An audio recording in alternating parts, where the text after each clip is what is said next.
Somewhere in your life, there's a fear that doesn't quite make sense. A specific sound, a certain texture, an object that shouldn't bother you at all, but does, instantly, before you've even had time to think about why. Most people assume fears like that are just personality, something you were born with. But one of the most disturbing experiments in the history of psychology proved something far darker. Fear isn't always inherited. Sometimes it's installed. And in 1920, a psychologist deliberately installed one into a 9-month-old baby on purpose to prove he could. The psychologist was John B. Watson, working at Johns Hopkins University, and by this point in his career, he'd already become the loudest voice behind a movement called behaviorism. Watson's central claim was radical for its time. He believed that human emotion wasn't shaped by instinct or inner nature, but almost entirely by conditioning, by learned associations between stimulus and response. If that were true, Watson reasoned, then fear itself could be manufactured in a laboratory, built from nothing in a child who had none of it before. To test this, Watson needed a subject with no pre-existing fears to interfere with the results. He found one at a hospital, a healthy, even-tempered infant, referred to in his notes only as Albert B. Today, we know him as Little Albert. Watson began by testing Albert's reactions to a series of objects: a white rat, a rabbit, a dog, cotton wool, a burning newspaper, masks. According to Watson's own notes, Albert showed no fear of any of them. He reached for the white rat with open curiosity, the same way any baby reaches for something new. There was, at this stage, nothing to be afraid of. Then Watson introduced one more variable: sound.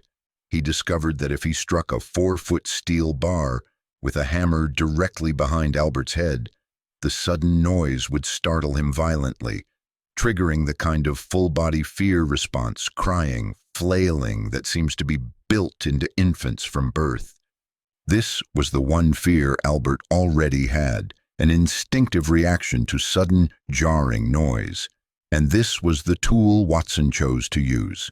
At around 11 months old, Albert was placed on a mattress in a room and shown the white rat again.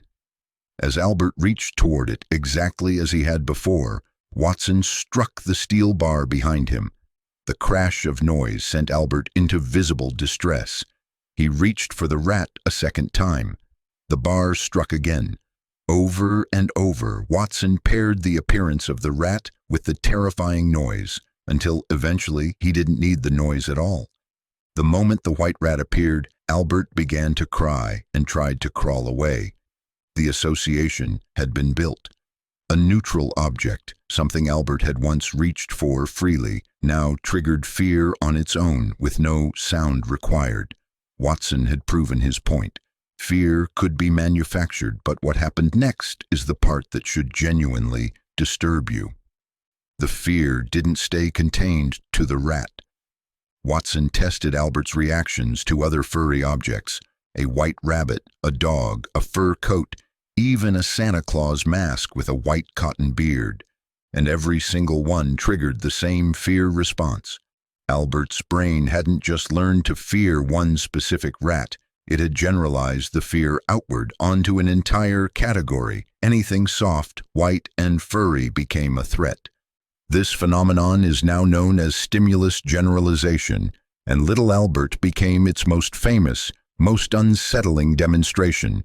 And here is the detail that makes this experiment almost impossible to justify by any modern standard. Watson never deconditioned Albert. There was no follow-up session to undo the fear, no attempt to walk it back. Albert's mother removed him from the hospital shortly after the final tests, and Watson, by his own admission, simply let the fear stand. A baby who once reached for a white rat with open curiosity left that laboratory permanently, deliberately afraid. For decades, nobody knew what happened to the real child behind Albert B. His identity became one of psychology's most haunting mysteries. Researchers eventually proposed in 2009 that Albert may have been a boy named Douglas Merritt, who tragically died young from an unrelated illness, never knowing that his infancy had become one of the most cited experiments in psychological history. Later research disputed this identification and suggested another possible child entirely, and to this day, historians still aren't fully certain who little Albert really was. What Watson demonstrated in that room has never stopped being relevant. Somewhere in your own life, a sound, a smell, a specific texture might trigger a flash of unease you've never been able to fully explain. For most people, that reaction wasn't handed down by evolution or written into their DNA before birth. It was built quietly, sometime in childhood, through an association so ordinary you never even noticed it happening.